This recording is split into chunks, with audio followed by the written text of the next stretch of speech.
ഇന്ന് നമ്മൾ നോക്കുന്നത് മഹേശ്വേത ദേവി എഴുതിയിട്ടുള്ള മദർ ഓഫ് 1084 ആണ്. അപ്പോൾ ഈ ഒരു ക്ലാസ്സിൽ നമുക്ക് നോക്കാനുള്ളത് ഇതിൻ്റെ ഇൻട്രൊഡക്ഷൻ, പിന്നെ ഇതിൻ്റെ വളരെ പ്രധാനപ്പെട്ട വരുന്നൊരു ക്വസ്റ്റ്യൻ ആണ് ഹിസ്റ്റോറിക്കൽ ബാക്ക്ഗ്രൗണ്ട്, ഇതിൽ വരുന്ന മെയിൻ ക്യാരക്ടേഴ്സ്, ദെൻ ഇതിൻ്റെ ഒരു സ്റ്റോറി എക്സ്പ്ലനേഷൻ അല്ലെങ്കിൽ സമ്മറി ഡിസ്കഷൻ, പിന്നെ നമ്മളിതിൽ തീംസ് ഡിസ്കസ് ചെയ്യും. അതോടുകൂടെ തന്നെ പ്രീവിയസ് ഇയർ ക്വസ്റ്റ്യൻ പേപ്പറിൽ കണ്ടുവന്നിട്ടുള്ള വളരെ പ്രധാനപ്പെട്ട ക്വസ്റ്റ്യൻസും ഡിസ്കസ് ചെയ്യും. ഓക്കെ, സോ ഇൻട്രൊഡക്ഷനായിട്ട് പറയാനുള്ളത്, ഇത് 1974 എഴുതിയിട്ടുള്ള ഒരു ബംഗാളി നോവലിൻ്റെ ഡ്രമാറ്റൈസേഷനാണ് ഇന്ന് നമുക്ക് പഠിക്കാനുള്ള മദർ ഓഫ് 1084 എന്ന് പറയുന്നത്. ആ ഒരു ബംഗാളി നോവലിൻ്റെ ടൈറ്റിൽ വരുന്നത് ഹാജർ ചുരാഷിർ മാ. ഇത് എഴുതിയിട്ടുള്ളത് നമ്മുടെ മഹേശ്വേത ദേവി തന്നെയാണ്.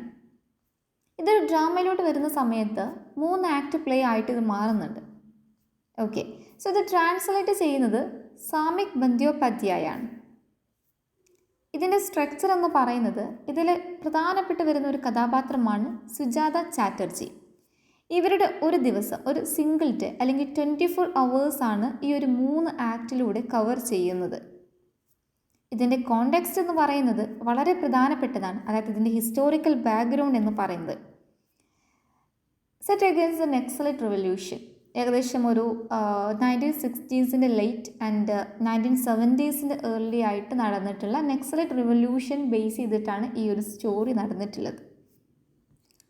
ഹാജർ ചുരാഷിർ മാ is A Bengali novel from 1974 which was adapted into a 3-act play called Mother of 1084 written by Maheshweta Devi and translated by Samik Bandyopadhyay.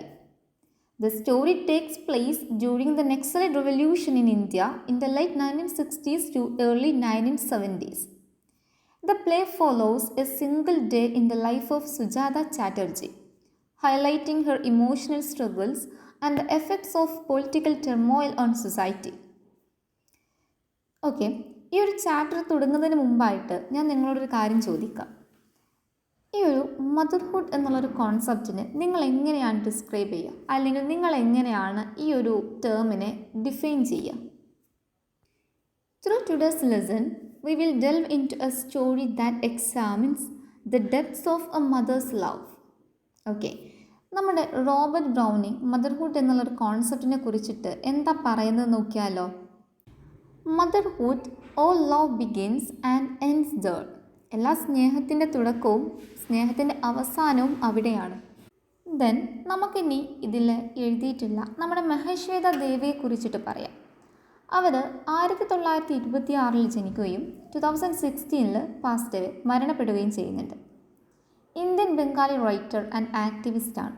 അവരുടെ നോട്ടബിൾ വർക്ക്സ് എന്ന് പറയുന്നത് ഹാജർ ചുരാഷിർ മാ, റുദാലി, അരാന്യർ അധികാർ.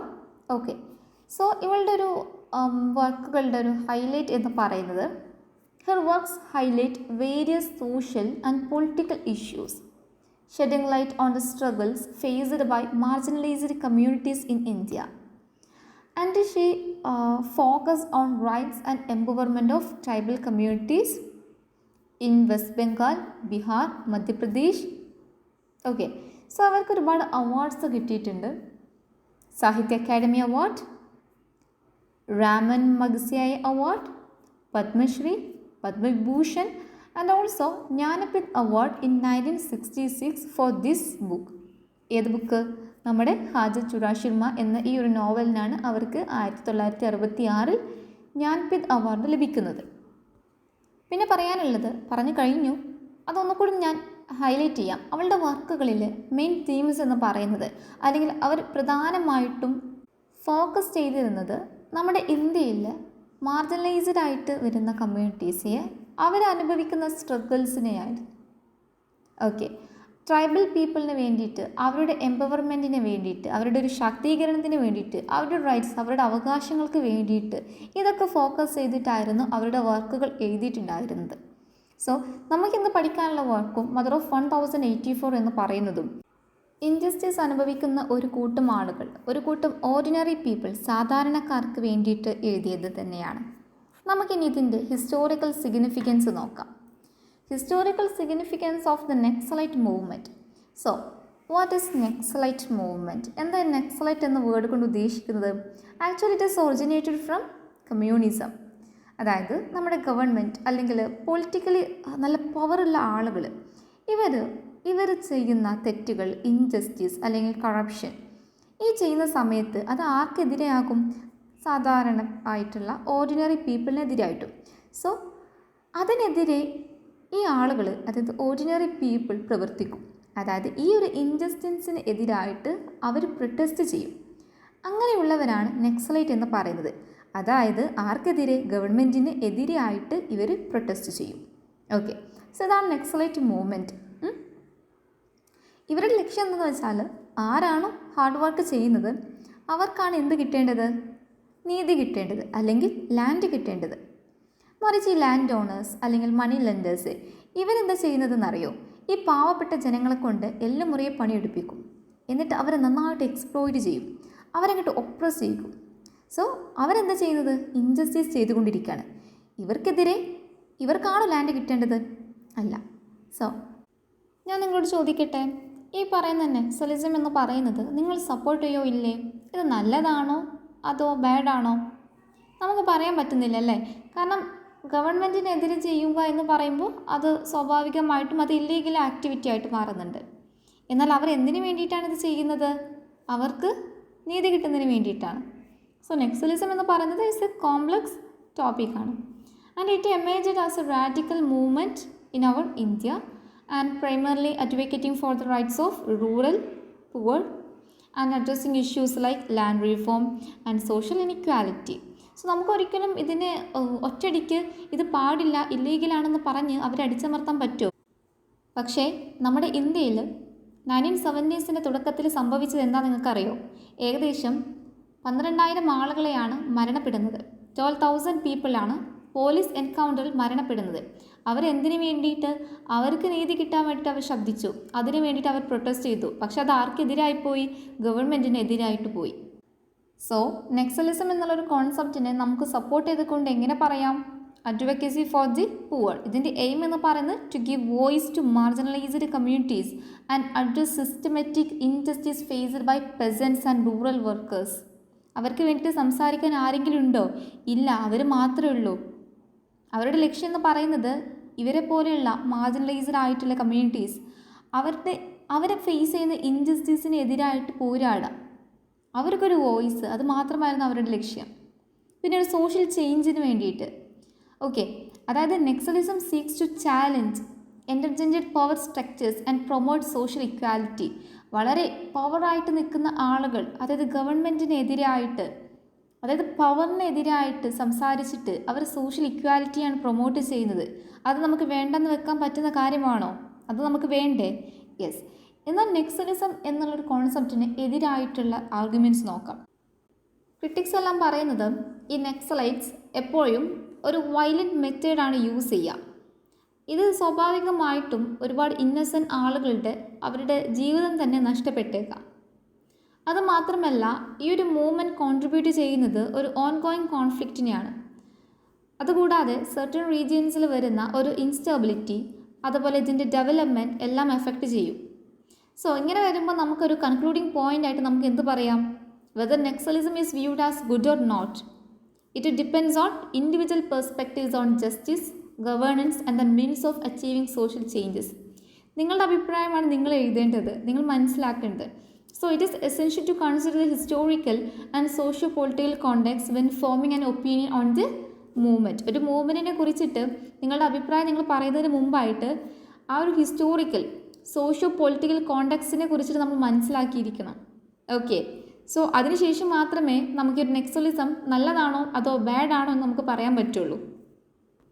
അങ്ങനെയൊക്കെ ആണെങ്കിലും ഈ ഒരു പ്ലേയിൽ മദർ ഓഫ് 1084 നെക്സലൈറ്റ് മൂവ്മെൻറ്റിനെ സപ്പോർട്ട് ചെയ്തിട്ടാണ് വരുന്നത്. വെസ്റ്റ് ബംഗാളിലെ നെക്സൽബാരി വില്ലേജിൽ 1967 നെക്സലൈറ്റ് റെവല്യൂഷൻ്റെ തുടക്കം എന്ന് പറയുന്നത്. അവിടെയുള്ള പെസൻറ്റ് അവർ അനുഭവിക്കുന്ന അഴിമതിക്കെതിരെ, അതായത് ലാൻഡ് ലോഡ്സിനെതിരെ പോരാടുന്നതാണ് ഇവിടെ നമുക്ക് കാണാൻ സാധിക്കുന്നത്. ഈ മൂവ്മെൻറ്റ് തുടക്കത്തിൽ നെക്സൽബാരി വില്ലേജിൽ മാത്രമാണെങ്കിൽ പിന്നീട് അത് കൽക്കറ്റ പോലെയുള്ള സിറ്റിയിലോട്ടും എത്തി. അങ്ങനെ അവിടെയുള്ള അപ്പർ മിഡിൽ ക്ലാസ് ബാക്ക്ഗ്രൗണ്ടിൽ പെടുന്ന സ്റ്റുഡൻസും, അതായത് ഡിഗ്രി പഠിക്കുന്ന യങ് സ്റ്റുഡൻസും ഇവരുടെ കൂടെ, ഈ പെസൻസിൻ്റെ കൂടെ ഇവർ ഒപ്രഷൻ അനുഭവിക്കുന്നുണ്ട് എന്ന് മനസ്സിലാക്കിക്കൊണ്ട് അവരെ സപ്പോർട്ട് ചെയ്തുകൊണ്ട് ഈ ലാൻഡ് ലോഡ്സിനെതിരെ അവരും പ്രൊട്ടസ്റ്റ് ചെയ്യാൻ വേണ്ടി ഇറങ്ങി. And this drama highlights government brutality towards Naxalite youth. Okay, so ഇനി നമുക്കിതിലെ ക്യാരക്ടേഴ്സിന് പറയാനുണ്ട്. സോ ഇതിലെ പ്രധാനപ്പെട്ട് വരുന്ന ക്യാരക്ടേഴ്സ് എന്ന് പറയുന്നത്, ആദ്യമായിട്ട് ഇതിലെ മദർ സുജാത ചാറ്റർജി, പിന്നെ അവരുടെ ഹസ്ബൻഡായിട്ട് വരുന്നതാണ് ദിവ്യാനന്ദ് ചാറ്റർജി. പിന്നെ അവർക്ക് 2 മക്കളാണ്, 2 ആൺകുട്ടികളാണ് ഉള്ളത്, ജ്യോതിയും ബ്രാറ്റിയും. പിന്നെ അവർക്കുള്ളത് 2 ഡോട്ടേഴ്സാണ്, നിപയും തുലിയും. ഇതിൽ നമ്മുടെ ജ്യോതിയുടെയും നിപയുടെയും വിവാഹം കഴിഞ്ഞിട്ടുണ്ട്. ജ്യോതിയുടെ വൈഫ് വരുന്നത് ബീനയും നിപയുടെ ഹസ്ബൻഡ് എന്ന് പറയുന്നത് അമിറ്റുമാണ്. ഇനി പറയാനുള്ളത് നമ്മുടെ ബ്രാറ്റി ചാറ്റർജിയുടെ സുഹൃത്തുക്കളാണ് നന്ദിനി, സോമു, പാർത്ഥ, ബിജിത്ത് ആൻഡ് ലൾട്ടു എന്ന് പറയുന്നത്. പിന്നെ ഒരു പോലീസ് ഓഫീസറും വരുന്നുണ്ട്, സരോജ് പാൽ. സോ ഇതിൽ പ്രധാനപ്പെട്ട ഒരു ക്യാരക്ടറാണ് ബ്രാറ്റി എന്ന് പറയുന്നത്. നമ്മൾ പറഞ്ഞിട്ടുണ്ടായിരുന്നു നക്സലൈറ്റ് മൂവ്മെൻറ്റ്. സോ ഇവിടെ ബ്രാറ്റി സിംബലൈസ് ചെയ്യുന്നത് young rebels murdered by the government. ആ ഒരു സമയത്ത് പെസൻസിൻ്റെ കൂടെ നിന്ന് ഈ ഒരു മൂവ്മെൻറ്റിനെ നയിച്ച ആളുകൾ, ഒരുപാട് ആളുകൾ കൊല്ലപ്പെട്ടിട്ടുണ്ട് നമ്മൾ ഓൾറെഡി പറഞ്ഞു കഴിഞ്ഞു. സോ അവരെയാണ് നമ്മുടെ ബ്രാറ്റി സിംബലൈസ് ചെയ്യുന്നത്. Okay, so Brati symbolises young rebels murdered by the government. Okay, ഇനി നമുക്ക് നോക്കാനുള്ളത് ഈ ഒരു ഡ്രാമയുടെ സ്റ്റോറി എക്സ്പ്ലനേഷനാണ്. തൻ്റെ വളർന്നുകൊണ്ടിരിക്കുന്ന മകൻ്റെ മരണവാർത്ത കേൾക്കുന്ന ഒരു അമ്മയുടെ ഒരു ഹെഡ് ബ്രേക്കിംഗ് സ്റ്റോറിയാണ് ഇത്. It is a heartbreaking story of a loving mother who is suddenly informed of her grown-up son's death. ഇവിടെ അമ്മ എന്ന് പറയുന്നത് നമ്മുടെ സുജാത ചാറ്റർജിയും അവരുടെ മകനായിട്ടുള്ള ബ്രാറ്റിയുടെ കഥയുമാണ് ഇവിടെ. ഈ ഒരു സ്റ്റോറി നടക്കുന്നത് ബ്രാറ്റി മരിച്ച് ഏകദേശം 2 വർഷങ്ങൾക്ക് ശേഷം, when Sujata recollects her son starting from his birth. വളരെ ഇമ്പോർട്ടൻ്റ് ആയിട്ടുള്ളൊരു ഡേ ആണ് 17th January എന്ന് പറയുന്നത്. It is the day of birth and death of Brati. ഈ ഒരു പ്ലേ തുടങ്ങുന്നത് കാന്താപുഗൂർ പോലീസ് മോർഗിൽ നിന്ന് ചാറ്റർജി ഫാമിലിയോട്ട് ഏകദേശം രാവിലെ ഏർലി അവേഴ്സിൽ ഒരു കോൾ വരികയാണ്. ഈ കോളിൽ പറയുന്നത് ബ്രാറ്റി പോലീസ് എൻകൗണ്ടറിൽ കൊല്ലപ്പെട്ടിട്ടുണ്ട് എന്നാണ്. The play begins with the call from Kantapukur police morgue where Bratty has been killed in a police encounter. Call comes to Chatterjee family in the early hours of the morning. And പറഞ്ഞതെന്തെന്ന് വെച്ചാൽ police സ്റ്റേഷനിലോട്ട് വരിക, നിങ്ങളുടെ മകനാണ് തോന്നുന്നുണ്ട്, ഒന്ന് body ഒന്ന് identify ചെയ്യണം. Corps number വരുന്നത് 1084 ആണ്. Okay, so asking them to come and identify the body of their son which bears corpse number 1084. So നിങ്ങൾക്കിപ്പോൾ ഏകദേശം എങ്ങനെയാണ് നമ്മുടെ ഹെഡിങ് കിട്ടിയതെന്ന് മനസ്സിലായിട്ടുണ്ടാകും അല്ലേ? 1000 മദർ ഓഫ് 1084. സോ ഈ 1084 എന്ന് പറയുന്നത് നമ്മുടെ ബ്രാറ്റി ബിയേഴ്സ് ചെയ്തതിൻ്റെ കോപ്സ് നമ്പറാണ് കേട്ടോ. ഓക്കെ, സോ നമുക്കിവിടെ കാണാൻ സാധിക്കുന്നത് ഇത് കേട്ട് നെഞ്ചുപൊട്ടി കരയുന്ന ഒരു ഫാമിലി മെമ്പേഴ്സിനല്ലായിരുന്നു. സോ ഇവിടെ അച്ഛനെ തന്നെ കാണിക്കുന്നത് father refuses to take his own car to identify body of his son. എന്തുകൊണ്ടാണെന്നറിയോ? അച്ഛൻ്റെ പേടിയാണ്, തൻ്റെ ഫാമിലിയുടെ നെയിം ലോസ്റ്റ് ആവുമോ, തൻ്റെ ഒരു അഭിമാനമൊക്കെ നഷ്ടപ്പെടുമോ എന്നുള്ളൊരു ഭയം. ഇതുകൊണ്ട് തന്നെ തൻ്റെ കാറ് തൻ്റെ മകൻ്റെ ബോഡിയാണ് ഐഡൻറ്റിഫൈ ചെയ്യിക്കുന്നതിന് വേണ്ടിയിട്ട് റിഫ്യൂസ് ചെയ്തു എന്നാണ് പറയപ്പെടുന്നത്. Instead of going to the morgue to identify the body, അയാൾ കൂടുതൽ കൺസേൺ ചെയ്തിരുന്നത് ന്യൂസ് പേപ്പറൊക്കെ ഇങ്ങോട്ട് എടുത്ത് മറിക്കുകയാണ്. എന്തിനു വേണ്ടിയിട്ട്? ഉറപ്പ് വരുത്തുന്നതിന് വേണ്ടിയിട്ട്. തൻ്റെ മകൻ്റെ പേര് ഈ ന്യൂസ് പേപ്പറുകളിലൊന്നും കൊടുത്തിട്ടില്ല എന്നുള്ളത് ഉറപ്പ് വരുത്തുന്നതിന് വേണ്ടിയിട്ട്. So he was more concerned about making sure the news papers didn't mention his name. പക്ഷേ നമ്മുടെ സുജാതക്ക് അച്ഛനെ പോലെ അങ്ങനെ ഇരിക്കാൻ പറ്റില്ലായിരുന്നു. ഓക്കെ, സോ സുജാത എന്തായിട്ട് ആ പോലീസ് സ്റ്റേഷനിലോട്ട് പോയി അത് ഐഡൻറ്റിഫൈ ചെയ്തു, മനസ്സിലാക്കി തൻ്റെ മകൻ തന്നെയാണ് അത് എന്നുള്ളത്. ആൻഡ് ഇതാണ് സംഭവം. ഇനി പ്രസൻറ്റ് സ്റ്റോറി നടക്കുന്നത് 17th January 1972. അതായത് അങ്ങനെ വരുമ്പോൾ 17th January 1970 ആര് മരണപ്പെടുന്നത്? നമ്മുടെ ബ്രാറ്റി മരണപ്പെടുന്നത്. ദെൻ 2 വർഷങ്ങൾക്ക് ശേഷം പ്രസൻറ്റിൽ നടക്കുന്ന കാര്യം എന്താ?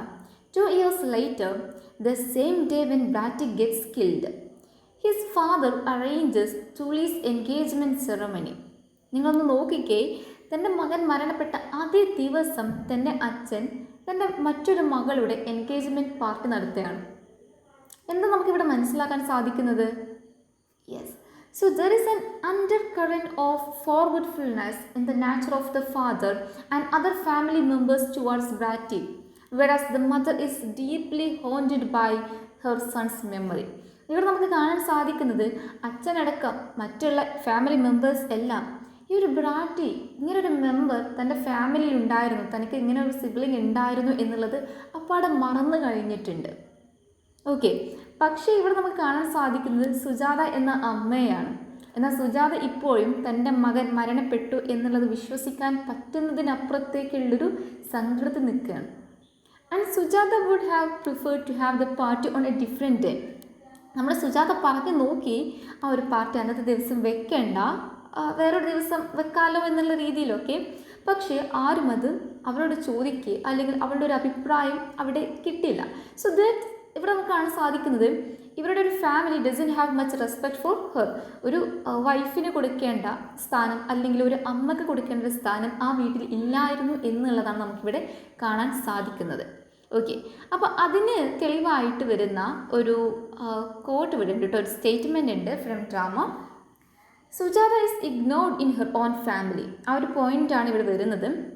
ഓക്കെ, നമ്മൾക്ക് മനസ്സിലാക്കാൻ പറ്റുന്നത് സുജാതയും നന്ദിനിയും തമ്മിലുള്ളൊരു കോൺവെർസേഷൻ ഉണ്ടായിരുന്നു. അപ്പോൾ അതിൽ പറയുന്നുണ്ട് Sujata, Nandini, yes this is Brati's mother. Okay, I will come right at 4 o'clock then. I am not going to the bank today. It's Tuli's engagement today. Okay, അപ്പോൾ ആ ഒരു സമയത്ത് no they didn't ask me when they fixed the date. ഈ നന്ദിനി എന്ന് പറയുന്നത് നമ്മുടെ ബ്രാറ്റിയുടെ girl friend ആയിരുന്നു. അങ്ങനെ സുജാത നന്ദിനിക്ക് വിളിക്കുന്നുണ്ട്. അവർ തുടക്കത്തിൽ ഞാൻ ബ്രാറ്റിയുടെ അമ്മയാണ്, ഇന്നത്തെ ദിവസം ഞാൻ ബാങ്കിലോട്ട് പോയിട്ടില്ല. നമ്മുടെ ഈ സുജാത എന്ന് പറയുന്നത് ഒരു ഫിനാൻഷ്യലി ഇൻഡിപെൻഡൻ്റ് ആയിട്ടുള്ള ഒരു ഗേളാണ്, ഒരു വിമനാണ്. ഓക്കെ, സോ ബാങ്കിൽ വർക്ക് ചെയ്യുന്നുണ്ട്. പക്ഷേ ഇന്ന് ബാങ്കിലോട്ട് പോയിട്ടില്ല. കാരണം എന്താണ്? ഇന്നാണ് നമ്മുടെ തുളിയുടെ എൻഗേജ്മെൻറ്റ് ദിവസം. അപ്പോൾ നമ്മുടെ നന്ദിനി തിരിച്ച് ചോദിക്കുന്നുണ്ട്, അപ്പോൾ ഇന്നല്ലേ ഈ ഒരു ഡേറ്റും അതായത് നമ്മുടെ ബ്രാറ്റി മരണപ്പെട്ടത്? പക്ഷേ അവരെന്തായിട്ടില്ല, no they didn't ask me when they fixed the date. Okay, എന്താണല്ലേ നമുക്ക് മനസ്സിലാക്കാൻ പറ്റുന്നത്? So after Brati's death Sujata feels that she is failed as a mother and she is unable to understand Brati. ബ്രാറ്റിയുടെ മരണത്തിന് ശേഷം നമ്മുടെ സുജാതക്ക് ഫീൽ ചെയ്യാണ് താനൊരു അമ്മ എന്നുള്ള രീതിയിലും തൻ്റെ മകനെ മനസ്സിലാക്കാൻ പറ്റുന്നില്ല എന്നുള്ള രീതിയിലെല്ലാം തന്നൊരു ഫെയിലായിട്ട് തന്നൊരു പരാജയമാണ് എന്നുള്ളത്. Mother comes to know her son after his death through a series of flashbacks. അങ്ങനെ തൻ്റെ മകൻ മരണപ്പെട്ടതിന് ശേഷം തൻ്റെ മകൻ എന്തായിരുന്നു ചെയ്തത് എന്ന് മനസ്സിലാക്കുന്നതിന് വേണ്ടിയിട്ട് അവരങ്ങോട്ട് ഇറങ്ങി തിരിക്കുക എന്ന് പറയില്ലേ? യെസ്, അങ്ങനെ ഒരുപാടൊരു സീരീസ് ഓഫ് ഫ്ലാഷ് ബാക്സിനെ പോലെ തൻ്റെ മകനെ എങ്ങനെയാണ് ആ ഒരു മരണത്തിലോട്ട് എത്തിച്ചത് എന്നുള്ളത് ആ അമ്മ അറിയാം. She comes into contact with various people who had known Bratty when he was alive. നമ്മുടെ ബ്രാറ്റി ജീവനോടെ ഇരിക്കുന്ന സമയത്ത് ബ്രാറ്റിയുടെ കൂടെ ഉണ്ടായിരുന്ന ഒരുപാട് ആളുകളെ അവർ കാണുകയും അവരുടെ അടുത്ത് സംസാരിക്കുകയും ചെയ്യുന്നുണ്ട്. എന്തിനു വേണ്ടിയിട്ട്? തൻ്റെ മകനെ കുറിച്ചിട്ട് കൂടുതൽ അറിയുന്നതിന് വേണ്ടിയിട്ട്. അങ്ങനെ അവർ she visit Somu's mother and Nandini with the intention that to know her son better. ആദ്യം അവർ സെലക്ട് ചെയ്തത് സോമുവിൻ്റെ അമ്മയായിരുന്നു. ഈ സോമു എന്ന് പറയുന്നതും നമ്മുടെ ബ്രാറ്റിയെ പോലെ തന്നെ ഈ ഒരു പോലീസ് എൻകൗണ്ടറിൽ മരണപ്പെട്ടതാണ്, ബ്രാറ്റിയുടെ ഫ്രണ്ടാണ് കേട്ടോ. സോ നന്ദിനി എന്ന് പറയുന്നത് നമ്മൾ പറഞ്ഞിട്ടുണ്ട്. അപ്പോൾ എന്തായിരുന്നു അവർക്ക് വേണ്ടത്? The intention that to know her son better. And Somu is one of the friends of Brati who got killed in the police encounter. And Sujata and Somu's mother shared their pain and sorrow. രണ്ട് അമ്മമാരും നമുക്കിവിടെ കാണാൻ സാധിക്കുന്നത് തൻ്റെ മകൻ മരിച്ചു എന്നുള്ള ആ ഒരു സങ്കടം, ആ ഒരു ബുദ്ധിമുട്ട് അവർ പരസ്പരം ഷെയർ ചെയ്യുകയാണ്. So they wonder how didn't their son drawn into this movement. പക്ഷെ അവർക്ക് മനസ്സിലാകുന്നില്ല എങ്ങനെയാണ് തൻ്റെ മക്കൾ ഈ ഒരു മൂവ്മെൻറ്റിൽ എത്തിപ്പെട്ടത് എന്നുള്ളത്. വില്ലേജിൽ നടക്കുന്ന ഈ ഒരു മൂവ്മെൻറ്റിൽ സിറ്റിയിലുള്ള കുട്ടികൾ, അതും സ്റ്റുഡൻസ് ആയിട്ടുള്ളവർ എങ്ങനെ ഇതിൽ പെട്ടു എന്നുള്ള എങ്ങനെ പെട്ടു എന്നുള്ളൊരു സംഭവം അവർക്ക് മനസ്സിലായിട്ടില്ല എന്നുള്ളത് നമുക്കിതൊന്ന് കാണാൻ സാധിക്കുന്നുണ്ട്. അങ്ങനെ സോമുവിൻ്റെ അമ്മൻ്റെ കൂടെ ഇങ്ങനെ ഒരു സംഭാഷണത്തിൽ ഏർപ്പെട്ടിരിക്കുകയാണ് സുജാത. അപ്പോൾ സുജാത ഇങ്ങനെ തൻ്റെ മകനുമായിട്ടുള്ള ആ ഒരു ഇൻറ്റിമേറ്റ് ഒരു അഫെക്ഷനേറ്റ് റിലേഷൻഷിപ്പൊക്കെ ഇങ്ങനെ ഓർത്തെടുത്തിട്ട് ഇങ്ങനെ പറയുന്നുണ്ട്. അവർ ലുഡോ കളിക്കാറുണ്ടായിരുന്നു ഒരുമിച്ച്. അത് മാത്രമല്ല they discuss the many small happenings of the day to day life. ഓരോ ദിവസത്തിൽ നടക്കുന്ന ചെറിയ ചെറിയ കാര്യങ്ങളൊക്കെ പരസ്പരം ഡിസ്കസ് ചെയ്യാറൊക്കെ ഉണ്ടായിരുന്നു. Okay, and she tells Sujata how her son has taken plunge into the revolution. അതായത് നമ്മുടെ ബ്രാറ്റി അത്ര ചില്ലറക്കാരനല്ലായിരുന്നു. ഈ ഒരു റിവല്യൂഷനിൽ എത്രത്തോളം എഫേർട്ടാണ് തൻ്റെ മകൻ ഇതിൽ എടുത്തിട്ടുള്ളത് എന്ന് അങ്ങനെ സുജാത തിരിച്ചറിയാണ്. ഈ പാവപ്പെട്ട കർഷകർക്ക് വേണ്ടി തന്നെ കൊണ്ടാവുന്ന കാര്യങ്ങളെല്ലാം അവൻ ചെയ്തിരുന്നു എന്നുള്ളതാണ് നമുക്കിവിടെ മനസ്സിലാക്കാൻ പറ്റുന്നത്. Somu's mother appreciate the honest commitment Brati had in the mission he had opted. So നമുക്കിവിടെ കാണാൻ സാധിക്കുന്നത് ബ്രാറ്റി എന്ന് പറയുന്നത് മറ്റുള്ളവരുടെ കാര്യങ്ങൾ, മറ്റുള്ളവരുടെ ബുദ്ധിമുട്ടുകൾ മനസ്സിലാക്കിയിട്ട്, മറ്റുള്ളവർ നേരിടുന്ന ഇൻജസ്റ്റിസ് മനസ്സിലാക്കിയിട്ട് അവർക്ക് വേണ്ടിയിട്ട് സപ്പോർട്ട് ചെയ്യുന്ന എന്തും ഒരു ഓണസ്റ്റ് കമ്മിറ്റ്മെൻറ്റിനെയാണ് ഇവിടെ സോമുവിൻ്റെ അമ്മ അപ്രീഷിയേറ്റ് ചെയ്യുന്നത്. Okay, so Somu's mother praises Brati who has sacrificed his life in order to serve the lives of fellow comrades because he has been there like an angel to serve the other boys. Despite his effort, the boys were killed in police encounter. പിന്നെ നമുക്ക് കാണാൻ സാധിക്കുന്നത് അങ്ങനെ ഇവർക്ക് വേണ്ടിയിട്ട് പ്രൊട്ടസ്റ്റിൻ്റെ കൂട്ടത്തിൽ ഈ ഒരു മൂവ്മെൻറ്റിൽ ആ ഒരു പോലീസ് എൻകൗണ്ടർ നടന്ന സമയത്ത് തൻ്റെ ഒരു ജീവിതം കൂടി നോക്കാതെ, തൻ്റെ ഒരു ജീവൻ നോക്കാതെ തൻ്റെ കൂടെയുള്ള ഫെല്ലോ കോംറേഡ്സിനെ, തൻ്റെ കൂടെ ഇതിന് വേണ്ടിയിട്ട് പോരാടുന്ന തൻ്റെ സുഹൃത്തുക്കളേക്ക് അവരുടെ ജീവിതം രക്ഷിക്കുന്നതിന് വേണ്ടിയിട്ട് തൻ്റെ ജീവിതം സാക്രിഫൈസ് ചെയ്തു എന്നാണ് പറയുന്നത്. സോ അവർക്കിടയിൽ മറ്റുള്ള ആളുകളെ സെർവ് ചെയ്യുക എന്നുള്ളത് കൊണ്ട് തന്നെ നമ്മുടെ സോമുവിൻ്റെ അമ്മ ബ്രാറ്റിയെ പറയുന്നത് ഹീസ് ലൈക്ക് ആൻ ഏഞ്ചൽ എന്നാണ്.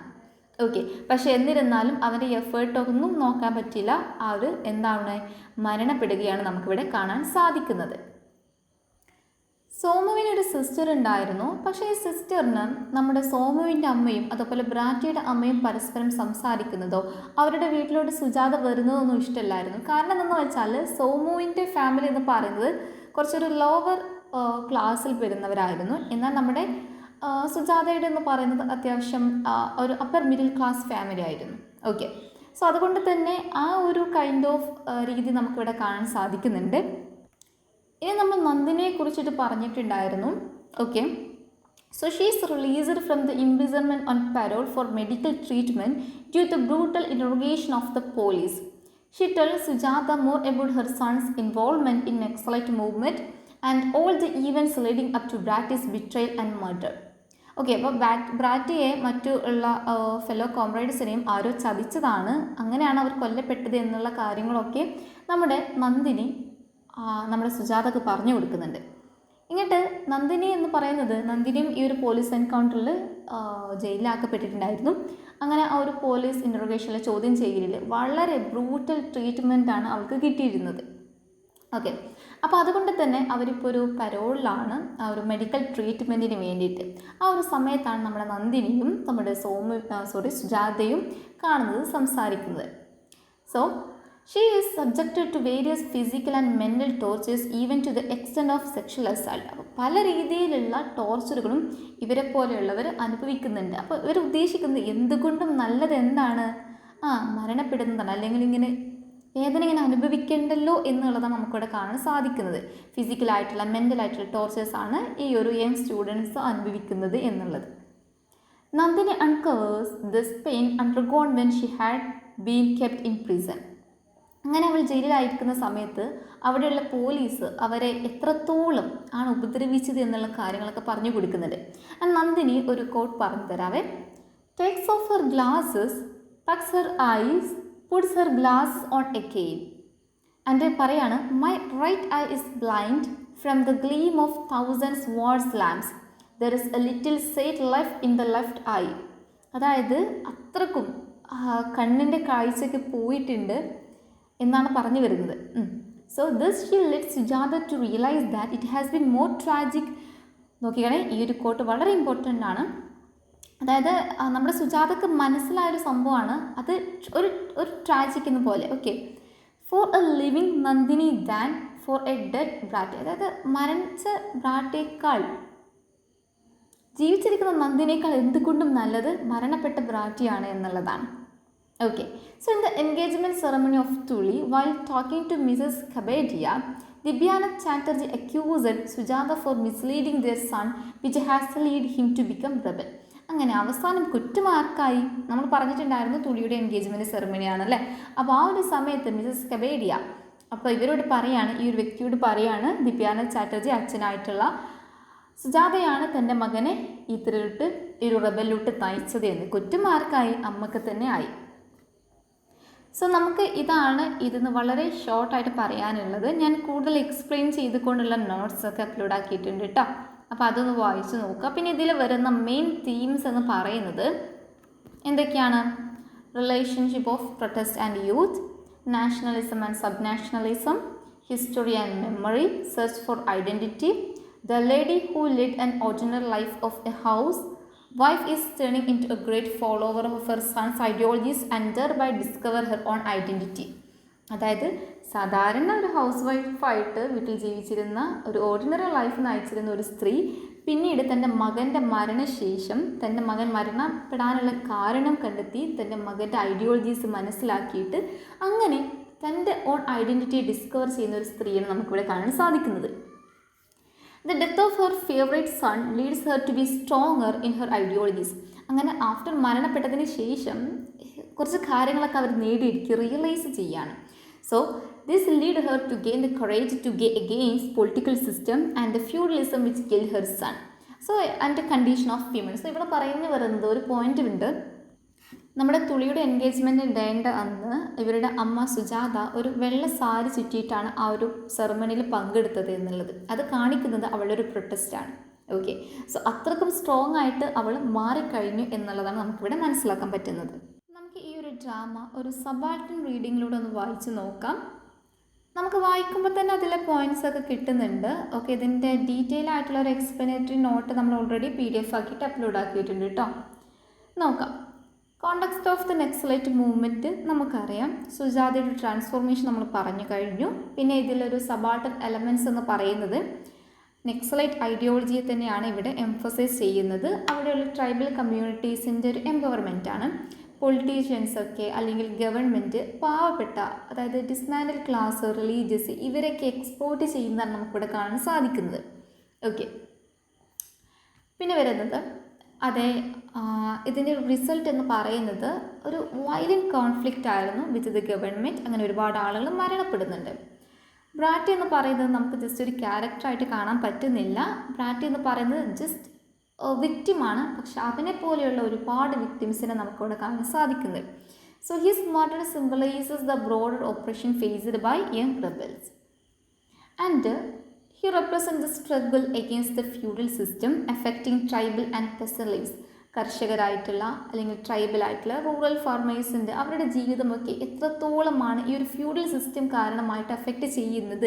സോ ഇതിനെതിരെ ഈ ലാൻഡ് ലോഡ്സിനെതിരെ, മണി ലെൻഡേഴ്സിന് എതിരെയുള്ളൊരു പോരാട്ടം. അപ്പോൾ ഇതിനെ റെപ്രസെൻറ്റ് ചെയ്തുകൊണ്ടാണ് ബ്രാറ്റി നമുക്ക് പറയാൻ പറ്റുന്നത്. ആൻഡ് ഈ ഒരു റെവല്യൂഷണറി ഐഡിയാസ്, അതുപോലെ തന്നെ ഇവിടെ നമുക്ക് കാണാൻ സാധിക്കുന്നത് ഒപ്രസീവ് സ്ട്രക്ചറിനെ തന്നെ ചാലഞ്ച് ചെയ്യണം, വെല്ലുവിളിക്കുന്നതായിട്ടാണ് നമുക്ക് കാണാൻ സാധിക്കുന്നത്. പിന്നെ ഒരു പൊളിറ്റിക്കൽ കാര്യം പറയുകയാണെങ്കിൽ എന്താണ് ഇത് ശരിക്കും പറഞ്ഞാൽ നെക്സലൈറ്റ്സും അതുപോലെ ഗവൺമെൻറ് പോളിസീസ് തമ്മിലുള്ളൊരു കോൺഫ്ലിക്റ്റ് ആണല്ലേ. ഓക്കെ, അപ്പോൾ ഈ ഗവൺമെൻറ് പോളിസീസ് എന്താ ചെയ്യുന്നത്? ട്രൈബ്സിനെയും മാർജിനലൈസ്ഡ് കമ്മ്യൂണിറ്റീസിനെയും ഒക്കെ ഇവരെന്താണ് ക്രിമിനലൈസാണ്. സോ അവരൊക്കെ അടിച്ചമർത്തണം എന്നുള്ള രീതിയിലാണ് അവർ. So shift in perception transform oppressed groups into perceived rebels. And ബ്രാറ്റിയുടെ ക്യാരക്ടർ നമ്മൾ പറഞ്ഞിട്ടുണ്ടായിരുന്നു. ബ്രാറ്റിയുടെ ക്യാരക്ടറിലോട് കൂടിയിട്ട് ആർക്കാണ് ഇവിടെ ഒരു ഇമ്പ്രൂവ്മെൻ്റ് ഉണ്ടായിട്ടുള്ളത്? സുജാതയ്ക്കാണല്ലേ. സോ ആൻഡ് സുജാത എന്ന് പറയുന്നത് ഒരു മെയിൽ ഡോമിനേറ്റഡ് ഫാമിലിയിലുള്ള ഒരു പാവപ്പെട്ട ഒരു സ്ത്രീയാണ്. സുജാതയുടെ കാര്യം പറയുകയാണെങ്കിൽ സുജാതയുടെ ഹസ്ബൻഡായിട്ടുള്ള ദിവ്യാനന്ദന് അതായത് വേറെയും ബന്ധങ്ങളൊക്കെ ഉണ്ടായിരുന്നു. ഓക്കെ, പക്ഷേ ഈ ബന്ധങ്ങളൊക്കെ മനസ്സിലാക്കിയിട്ടും അവർ ഇതിനെതിരൊന്നും പോരാടിയിട്ടില്ല. ഒരു പാവം രീതിയിൽ എന്താ പറയുക, ഒന്നും പറയാൻ പറ്റാത്ത രീതിയിലുള്ള ജീവിച്ചിരുന്ന് പോയൊരു സ്ത്രീയാണ്. ഓക്കെ, പിന്നീട് അവർ സംസാരിക്കുന്നത് തൻ്റെ മകൻ മരിച്ചിട്ടും ആരും തൻ്റെ മകനക്ക് വേണ്ടിയിട്ട് മകനെ ഓർക്കുകയും പോലും ചെയ്യുന്നില്ല എന്നുള്ളൊരു സമയത്താണ് ഈ ഒരു അമ്മ ഉണർന്നത് എന്ന് പറയുന്നത്. Okay, so and she experiences emotional turmoil and conflict within her family. So dual role of mourning and strength നമുക്കിവിടെ കാണാൻ സാധിക്കുന്നുണ്ട്. ഒരേ സമയം ദുഃഖമാണെങ്കിലും അതേസമയം ആ ദുഃഖം എന്തിനു വേണ്ടിയിട്ടാണ്? ഒരു സ്ട്രെങ്ത്തിന് വേണ്ടിയിട്ടാണ്. ബ്രാറ്റിയുടെ മരണം നമുക്ക് ദുഃഖം തരുന്നുണ്ടെങ്കിലും അതുവഴി അല്ലെങ്കിൽ അതുപോലെയുള്ള ഒരുപാട് ആളുകൾ മരണപ്പെട്ടു എന്നുള്ളത് വഴി അവിടെ കിട്ടിയത് എന്താണ്? പൊളിറ്റിക്കൽ ആൻഡ് ഫ്യൂഡൽ ഒപ്രഷനെതിരെയുള്ളൊരു ഫൈറ്റ് ചെയ്യാനുള്ളൊരു സ്ട്രെങ്ത്താണ് ഗെയിൻ ചെയ്തത്. So transformation into a political figure challenging traditional expectations of womanhood. ഇത് പറയുന്നത് സുജാതയെ കുറിച്ചിട്ടാണ്. ജസ്റ്റ് ഒരു സ്ത്രീ വുമൻഹുഡ്, മദർഹുഡ്, ഈ ഒരു കാര്യങ്ങളിൽ ഒരു ഹൗസ് വൈഫായിട്ട് മാത്രം ഒതുങ്ങിക്കൂടിയിരുന്ന നമ്മുടെ സുജാത പിന്നീട് ഈ ഒരു ട്രഡീഷണലിനൊക്കെ ഇങ്ങനെ വെല്ലുവിളിച്ചിട്ട് ഒരു പൊളിറ്റിക്കൽ ഫിഗറിലോട്ട് വരുന്ന ഒരു ട്രാൻസ്ഫോർമേഷൻ നമുക്കിവിടെ കാണാൻ സാധിക്കുന്നുണ്ട്. Okay, contrast between middle class and upper class. അപ്പോൾ ഇവിടെ വരുന്ന കുറച്ച് പോയിൻറ്റ്സ് എന്ന് പറയുന്നത്, ഒന്നാമതായിട്ട് ഒരു മിഡിൽ ക്ലാസ്സിൻ്റെ ഒരു ഡിഗ്രഡേഷനാണ്. അതായത് മിഡിൽ ക്ലാസ് സൊസൈറ്റിയുടെ എക്സ്പീരിയൻസ് അത് ഡിക്ലൈനിങ് മാത്രമായിരുന്നു. അവർക്ക് പ്രത്യേകിച്ച് ഈ ഒരു പ്രൊട്ടസ്റ്റിൽ നിന്നു വിചാരിച്ചിട്ട് അവർക്ക് തൻ്റെ ഫാമിലിയിലുള്ള മെമ്പേഴ്സിനെ നഷ്ടപ്പെട്ടു എന്നല്ലാതെ അവരുടെ ജീവിതത്തിൽ പ്രത്യേകിച്ച് ഒരു പുരോഗതിയും ഉണ്ടായിട്ടില്ല. സോമുവിൻ്റെ അമ്മയെക്കുറിച്ചിട്ടാണ്. സോമുവിൻ്റെ അമ്മ എന്ന് പറയുന്നത് സോമുവിൻ്റെ അമ്മയും സോമുവിൻ്റെ സിസ്റ്ററും സോമും ഒക്കെ അടങ്ങുന്ന ഒരു ചെറിയൊരു ഫാമിലി ആയിരുന്നു. എന്നാൽ പിന്നെ സോമു ആയിരുന്നു ആകെ അവർക്കുള്ളൊരു തുണ എന്ന് പറയുന്നത്. എന്നാൽ സോമു കൂടി മരണപ്പെട്ടതോട് കൂടിയിട്ട് അവരുടെ വീട്ടിൽ പോവർട്ടി, അൺഎംപ്ലോയ്മെൻ്റ് ഒക്കെ ആയിരുന്നു ഉണ്ടായിരുന്നത്. So basic livelihood becomes unattainable due to state repression of Naxalites. Family expectations for Somu to transform their lives remain unfulfilled and compounding their loss. അവരുടെ ആകെ ഒരു പ്രതീക്ഷ എന്ന് പറയുന്നത് സോമു അവൻ്റെ പഠനശേഷം അവരുടെ ഒരു ജീവിതമൊക്കെ നല്ല രീതിയിൽ ആകും, ഇപ്പോഴുള്ള ഒരു ബുദ്ധിമുട്ടുകളൊക്കെ പോകുമെന്നായിരുന്നു. പക്ഷേ സോമു മരണപ്പെട്ടു. സോ അവരുടെ ഈ ഒരു ആഗ്രഹങ്ങളെന്നൊക്കെ പറയുന്നത് അൺഫുൾഫിൽഡ് ആയിട്ട് തന്നെ അവിടെ കിടക്കുകയാണ്. And the middle class begin to challenge the larger systematic failures affecting their lives. So ബ്രാറ്റിയുടെ നെക്സലൈറ്റ് എൻവോൾവ്മെൻറ്റിനെ കുറിച്ചിട്ട് നമ്മുടെ സോമുവിൻ്റെ മദർ ചോദിക്കുന്നുണ്ട് നമ്മുടെ ബ്രാറ്റിയുടെ അമ്മയോട് കേട്ടോ. So you are a working woman, you are a rich home, you have a rich home. I wonder why Brati chose such course. Didn't you ever realise what your son was up to. അപ്പോൾ ഇതിന് reply ആയിട്ട് പറയുന്നത് no, I didn't know, he had been waiting the whole day for a call എന്നാണ്. Okay, so അതായത് നമ്മുടെ സോമുവിൻ്റെ അമ്മ പറയുന്നത് നിങ്ങൾക്ക് വർക്കിംഗ് വുമൺ ആണ്, ഫിനാൻഷ്യലി ഇൻഡിപെൻഡൻ്റ് ആണ്, നല്ലൊരു റിച്ച് ഹോം ഉണ്ട്, പക്ഷേ എന്തിനാണ് പിന്നെ ബ്രാറ്റി ഇതുപോലെയുള്ള ഈ ഒരു പ്രശ്നത്തിലോട്ടൊക്കെ വന്നത് എന്നുള്ളതാണ് ചോദ്യം വരുന്നത്. പിന്നെ നമുക്കിവിടെ കാണാൻ സാധിക്കുന്നത് ഒരു സോഷ്യോ എക്കണോമിക് കോൺട്രാസ്റ്റ് ആണ്. The stark difference in struggle between middle and upper class are highlighted. സോമുവിൻ്റെ ഫാമിലിക്ക് എന്താകണ്ടായത് ഒരു ലോസാണ്. Struggle to meet basic needs after the murder. പിന്നെ ഫാമിലി ഡൈനാമിക്സ് ഇവിടെ കാണാൻ സാധിക്കുന്നുണ്ട്. ഇവിടെ ജ്യോതിയുടെ പെർസ്പെക്റ്റീവ് എന്ന് പറയുന്നത്, ജ്യോതി ആരായിരുന്നു, നമ്മുടെ സുജാതയുടെ മറ്റൊരു മകനാണ്. സോ അവർക്കും ഒരു ഫാമിലിയായിട്ടൊരു ലാക്ക് ഓഫ് അറ്റാച്ച്മെൻ്റ് ആക്കണം ഇവിടെ റിവീൽ ചെയ്യുന്നത് അല്ലേ. അപ്പോൾ അവൻ്റെ സങ്കടം എന്ന് പറയുന്നത്, അവൻ്റെ ബുദ്ധിമുട്ടുകൾ എന്ന് പറയുന്നത് ആ ഒരു നമ്മുടെ സുജാതയുടെ ഹസ്ബൻഡായിട്ടുള്ള ദിവ്യാനന്ദൻ്റെ ആ ഒരു സെയിം പെർസ്പെക്റ്റീവ് ആയിരുന്നു മൂപ്പർക്കും ഉണ്ടായിരുന്നത്. അപ്പോൾ ഇത്രയും കാര്യങ്ങളാണ് ഈ ഒരു ചാപ്റ്ററിൽ നമുക്ക് ജസ്റ്റ് ഓടിച്ച് പറയാനുള്ളത്. പിന്നെ എനിക്ക് പറയാനുള്ളത്, നമ്മുടെ PPTക്ക് പുറമെ നമ്മൾ നിങ്ങൾക്ക് പ്രൊവൈഡ് ചെയ്യുന്ന ആ PDF നോട്ട്സും നന്നായിട്ട് വായിക്കുക. പിന്നെ അഡീഷണൽ റിസർച്ച് നിങ്ങൾ നടത്തേണ്ടതാണ്. കാരണം അതുവഴി നമുക്ക് നല്ല രീതിയിൽ തന്നെ മാർക്ക് സ്കോർ ചെയ്യാൻ സാധിക്കും. So okay, finally thank you.